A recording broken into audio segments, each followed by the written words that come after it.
Greetings, friends and followers. This is Nurses Talking. I am Dale Barzy. As always, if you like what you see and hear, subscribe. Leave us a comment. Let us know what you think. Here on Nurses Talking, we speak to nurses anywhere in the world and at any stage in their nursing journey. I am very pleased to have as my guest today Nickia Jackson out of Connecticut, USA. Nikia is a self-care coach. She's a well-being advocate, a speaker, a health and wellness consultant, an entrepreneur. She's the founder and CEO of Holistic Health Coaching with Nikia. So, welcome, welcome, welcome. Oh, hello, hello. Thank you so much for having me. My pleasure, my pleasure. Thank you for doing this. I'm very excited to have this conversation.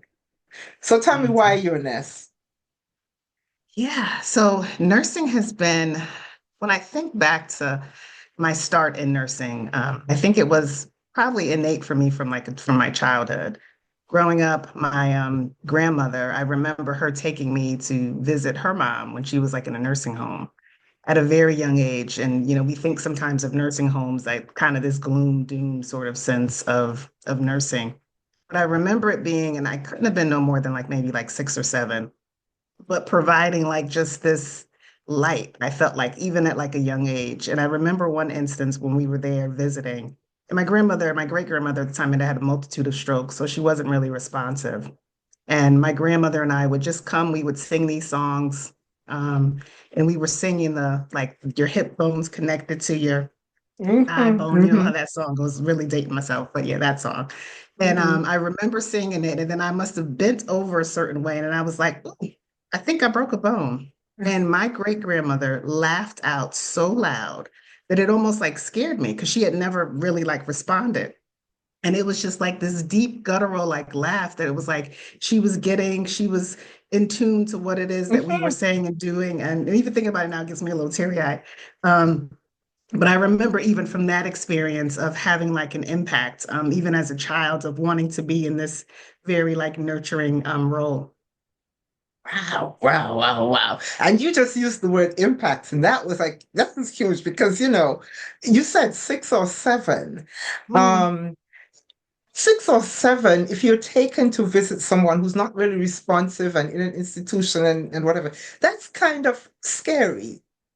And I'm yeah, thinking that your grandmother involved you in this to the point where you are singing and letting you get the feeling that this is still your person. This is still yeah, your person who you would love, whether they are, able to respond to you or not. And then your great grandmother is laughing at, yeah. at what is happening. This is huge. Yeah, and something that I didn't think that was so funny. And I remember even my grandmother like responded like, oh, because like she had never even seen her like respond in that way. Yeah, And it just it changed something in me. I think as we yes. continue to visit, we visited quite often. And I remember there were some of the residents who were in there, and there was this one lady, this little Italian old lady, didn't speak any English, but every time we would come in, she would just grab me and hug me and like kiss me. And then it felt so like warm and yeah, even in like a nursing home feel like, and it was, Yeah, yeah, it was a nursing yeah, home. So even from a very young age, I still have those memories that were like embedded. yeah. Yeah.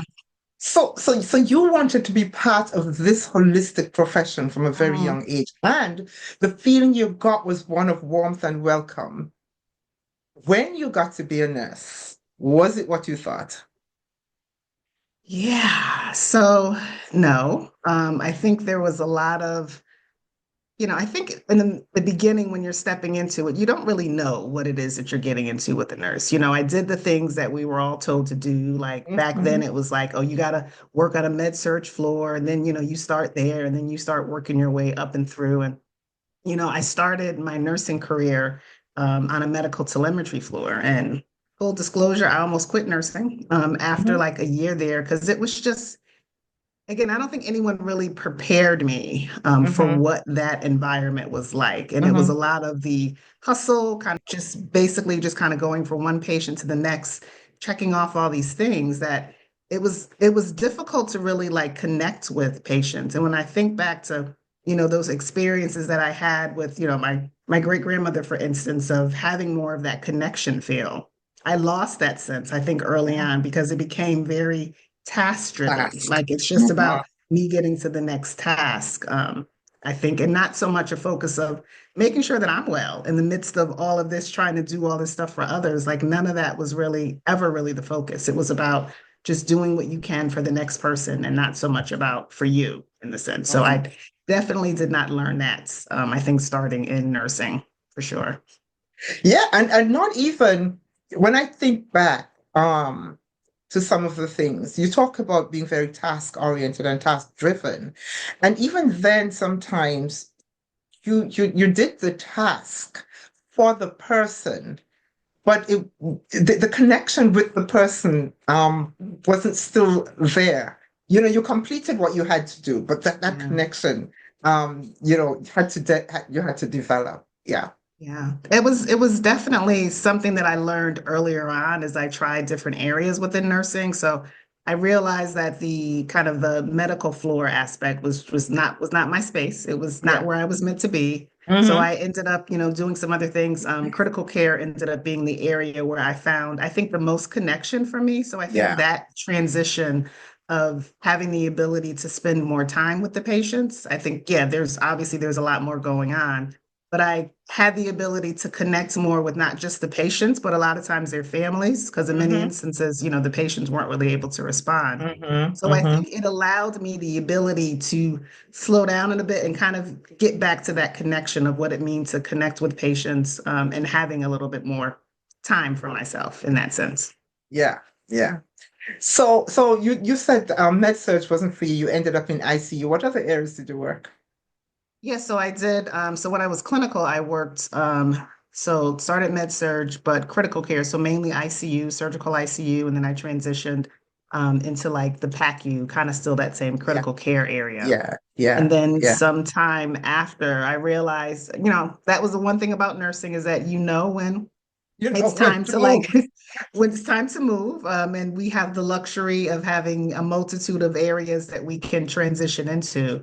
I had gone back to school, was looking to do some other things, so I ended up transitioning into like the performance improvement, so working more Hmm. with patient safety and quality, regulatory, so knowing all the things that Yeah. don't necessarily go right in hospitals.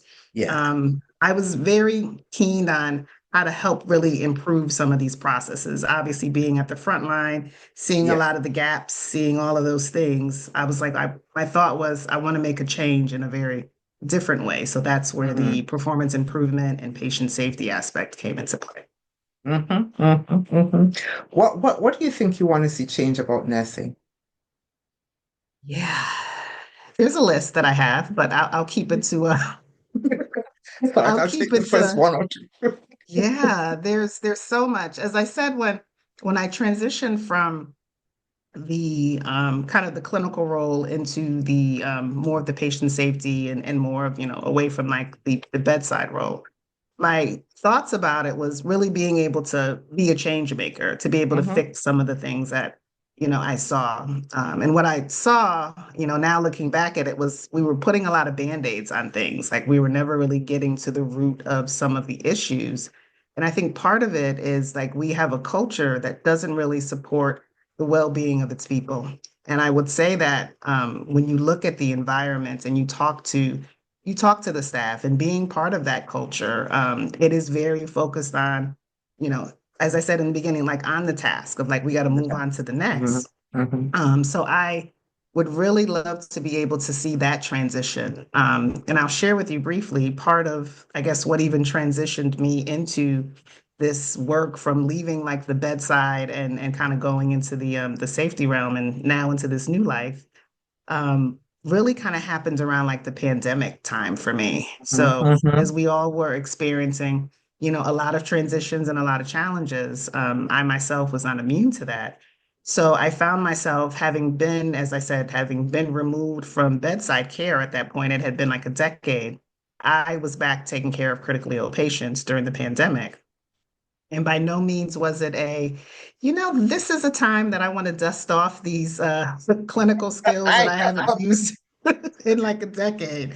I wasn't trying to be that person, but part of it I felt like, out of obligation because, I was Hmm. worried about everyone else, Yeah. as it relates to, my family, husband, kids. but also colleagues and stuff at work, because I felt like, oh, this is my obligation, it's my duty, it's my time to Yeah. step up, and whether or Mhm, not I'll, mhm. I'll have a job, all the things that many of us were feeling through that.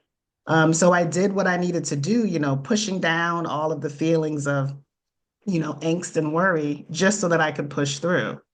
And what I realized through all the pushing down to push through and trying to be that anchor for everyone else, that I was the one that was ultimately drowning. So it kind of really led me in that sense from my breakdown, as I like to say, to my breakthrough. And that is really focusing on me, like, and doing the things. And at that point, I kind of became my first client of doing this work of making sure that I'm able to prioritize my own well-being and how Yeah, important that is for me to be able to be well for others. yeah, yeah, yeah. And so transitioning from, institution to an entrepreneur, um, what is the most important lesson you think you learned on that journey, institution to entrepreneur space? Yeah, it's like it doesn't really prepare you, I think, for that space. In the sense of, I think institution, it's prepared to really to keep you kind of in that realm, kind of working for them. And I love this quote, and I can't remember who said it, but it's like if you don't have like a plan for your life, you'll fall into somebody else's plan.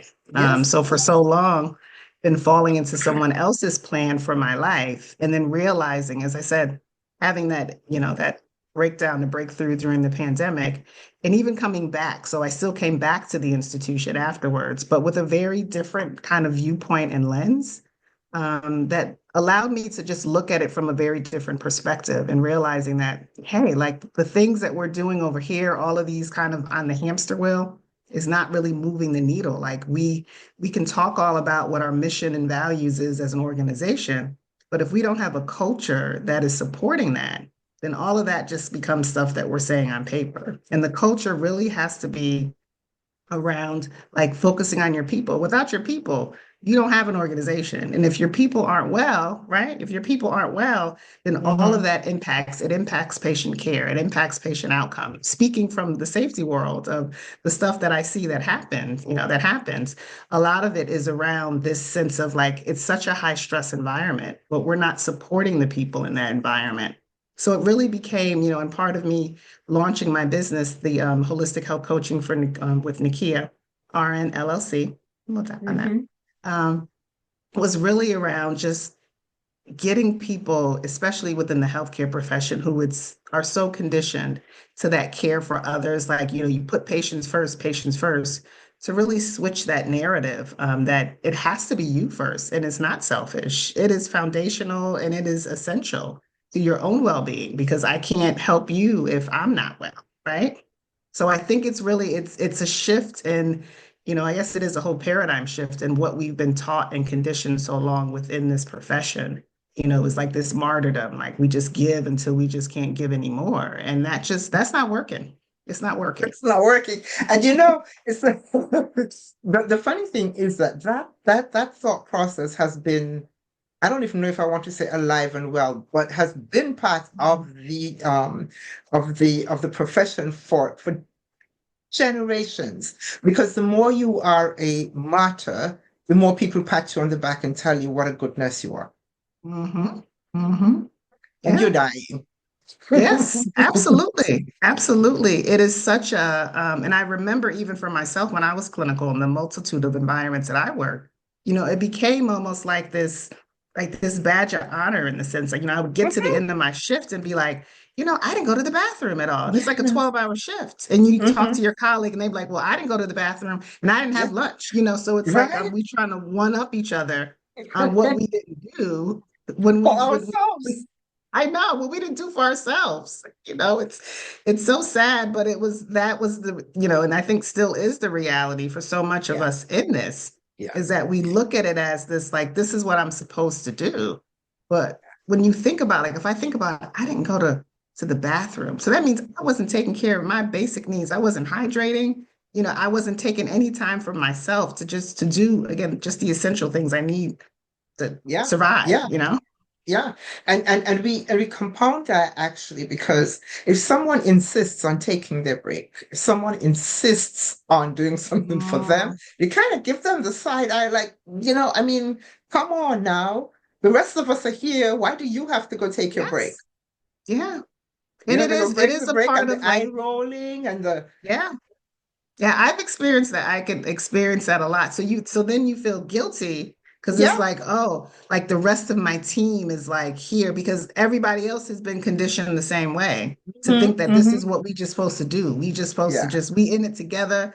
We just all, but it's just like we all we doing is pulling each other down. Like nobody yeah, is lifting us up out of this to say, no, you are right. And as your leader, I want to be sure that everybody is here is taking their breaks yeah, because yeah. that's the basic of what we should be providing you. It shouldn't be well, it all depends on what's happening with the unit. Like it's not a dependent upon. It's like, you Yeah. have your breaks and regardless of what else is happening. So I think changing that, and I think that's where we get stuck with this ability to care for ourselves because of what we're seeing around us in the environment Mhm. that we're in, Yeah. is telling us otherwise. Like, we Yes. got to keep going. We need you to be here. The patients, if you don't do this, the patients, not realizing how detrimental we could be for the patients if we're not doing the things to care for ourselves, Yeah. medication errors, all sorts of things All that sorts of things. when we're not focused on and we're not clear for ourselves. So, and I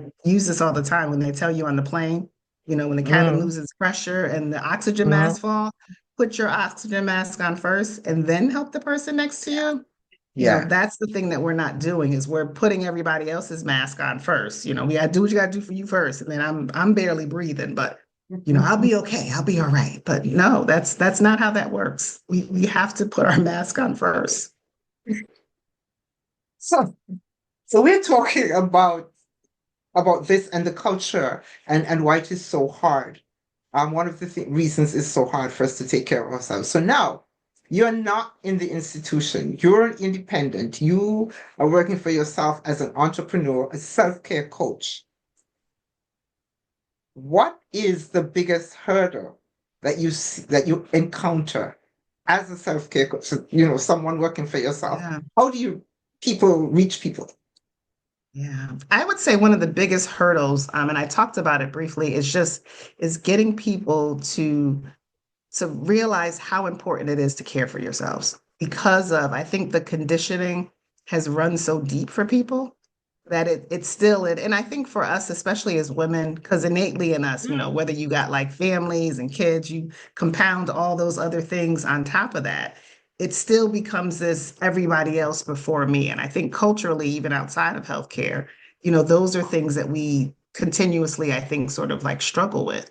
So it's like when you're coming in and telling them, like, yeah, like, no, you have to be the priority. Like, it really has to be you because everything else, then, if you're not well, everything else is just falling off. Like, all the stuff that you want to do, none of that matters if you are not prioritizing yourself. And I think this idea of it being like selfish or it's not considered to be the right thing because it's me just Mm, focusing on me and it's very self-centered. It's like, no, like it's essential. Like changing that to where it's essential and it's foundational to your overall health and well-being. So okay. I think the biggest hurdle is around that. So I really, with some of the work that I've been doing within my coaching and part of, working with nurses and just professional women in organizations has really been around this framework that I've created to really help gear that focus. So it's a self-care framework, and care is like CARE.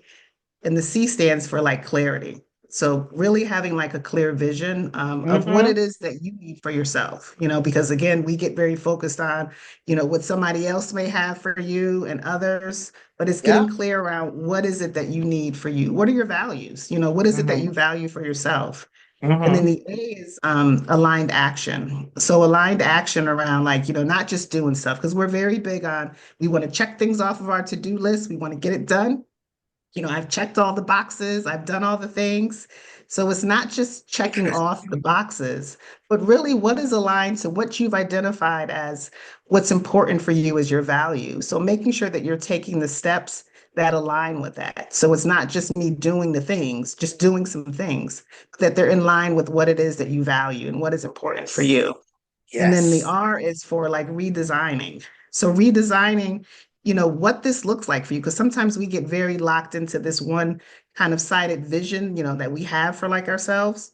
And it really a lot of times is based on what someone else has for you. So in terms of whether that comes from, family, your work culture, you're supposed to go in and have all the degrees and all check off all the Hmm. things. Hmm. But, Hmm. how would it feel like? What is really your definition of success, not defined by someone else? So, really getting clear on what that looks like for you. And then the E is evolution. It's really evolving into the next best version of you. And I think for many of us, it's like all of that is already within us. We just don't know it yet. We have to, kind of get reconnected with that inner knowing. And so as I'm listening to you, the thought that occurs to me is how easy or how difficult is it to literally, because what I'm, you literally have to almost pull someone into that space. Mm, Particularly if someone is coming to you and say, listen, I need help, I'm not okay. That's one thing. If you're approaching an organization, if you're approaching a group of people and saying, well, this is what I want to talk about, this is where I want to, this is an idea that I want to hit your head at some point, and at some you think to yourself, okay, there are 10 mhm. people here, maybe one or two of them will get what I'm saying. How easy or difficult is it to get those people in that space? Yeah. And it starts with other things. So I do a lot of just, talks on, like general talks on like, how vital like self-care is from just an Yeah. overall perspective. So it's like Hmm. before you get that level of like deep with people, you have to really, it has to really resonate. Like this is important and this is valuable. So I think so starting with that, I do talks also on like reframing like our Hmm. negative self-talk, which is also like a mindset shift. So Ooh. doing, with those talks to help, to kind of pique the curiosity a bit to like Yes. that's different, it's interesting, It how says, could we learn and discover more. So it's opening up in other ways and then being able to kind of pull in some of that, and part of it is it's teaching the framework, maybe broken up in different pieces, and then being able to provide that to individuals and organizations. yeah, But yeah, it's definitely kind of still speaking the language so that it's still yeah, palpable for people, but ultimately, that is where the real change is. yeah, Yeah, it starts with yeah, each of us. yeah. So, what do you do to care for you? I have so many things that I do to care for me, and it varies from day to day. I would say Yeah. like it's not depending on what the day may look like. I typically tend to start my day with just gratitude. I actually um, someone had given me a gratitude journal. It was actually during this whole pandemic time. And I wasn't a person who journaled at all. I was like, I don't have time for this. It's just for not. But I started just writing down just three things that I'm grateful for every day. And, it started off where it was just like the same things. It's just, I woke up and whatever that was. But then as I continued to kind of reflect back, I was like, be something else that I'm grateful for. So it allowed me to really start searching and seeking out, as we were talking about, seeking out those things that may be going well that I may not have noticed because I wasn't looking Yes. for them. Yes. So I tend to start off with just like a gratitude, whether it's just, a thank you, God. I start off with that each day. And then I also do have a meditation practice that has been very grounding for me. Full disclosure, I was not a person who was always a believer in meditation, but I realized that it's not one of those things that you do one time and just say, "Oh, I tried that. That's not for me." But it's a continual process and practice. And some days, it looks different than other days. I also do yoga. I get out, I walk. I just spend time just with myself, which has been very transformative in other ways. I'm actually in a program right now where I'm studying to be a mindfulness facilitator through Brown University. And that has opened me up in a whole other way of just what it really means to be present, even with all the uncomfortableness. Because I think for so many of us, we Yeah. get um, we get afraid of all the uncomfortableness. So Yes. it's there. It doesn't Yeah. last forever. So getting comfortable in the uncomfortable, and I would say my self-care practice, it varies from day to day, but I'm always making sure that I find those things that, depending on what my needs are for that day, Yeah. that I can be flexible, that I've learned to not have to be so rigid and, well, I didn't do like my 30 minutes of meditation this morning. So that's going to just throw my whole, like, I have to be flexible and say, well, if it's not this morning, maybe I could do it later in the day. I'm just finding the time, but allowing myself that grace, which Mm-hmm. for so many of us is very challenging to do because we are our worst critic. So the gratitude Mm-hmm. piece is huge. And I just actually released my own journal. I'm really excited about that Mm-hmm. to really help to bring people to that other sense of what it means to thrive on a daily basis. So it's the daily thrive prescription, like RX. So Mm-hmm. your daily prescription for clarity, gratitude, and self-love. Yeah. Lovely. I love it. I love it. I love it. So I have one more question. Yes. Um, what advice do you think you'd give to somebody who wants to be a nurse? I would say do it, but also be open to other options and possibilities, I think, within the profession. Nurses, we are diverse in our backgrounds and experience and what really drives us. So I think my view when I initially got into nursing was very one-sided. It was just me working in like an institution. Like Mhm. that was what I had gone to school to do, was just to get Yeah. this job in this place. And I never thought of it, was not on my vision board. I didn't think maybe it was, but I didn't pay attention. See, I wasn't focused. But pay attention to the fact that, there's more even outside of the organization. So I think having the ability to be flexible in whatever decisions that you're going to make as far as your career, but making sure that in the midst of all of that, that you are being compassionate to yourself, and in all of the things, all of the challenges, because it's a challenging environment. That's the way healthcare is set up. So knowing that, yeah, that it's going to be what it's going to be, but you don't have to lose yourself in the profession to still continue forward and through it. So the self-compassion piece, I think, is I wish that was something that someone had shared with me, was, Yeah. how to be self-compassionate, even in the midst of all the other stuff that we talked about of feeling guilty and all the other things. Mm-hmm. But Mm-hmm. self-compassion, I think, is so key, Yeah. because we're compassionate to everyone else, Everyone else. Yes. but providing that same to ourselves is, yeah, we need some reminders and some help and what it means to have that self-compassion. Yeah. That's a huge missing piece at times. That's a huge missing piece.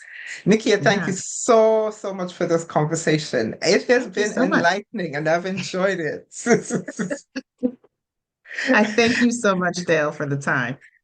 It's my absolute pleasure. I've loved it. Thank you.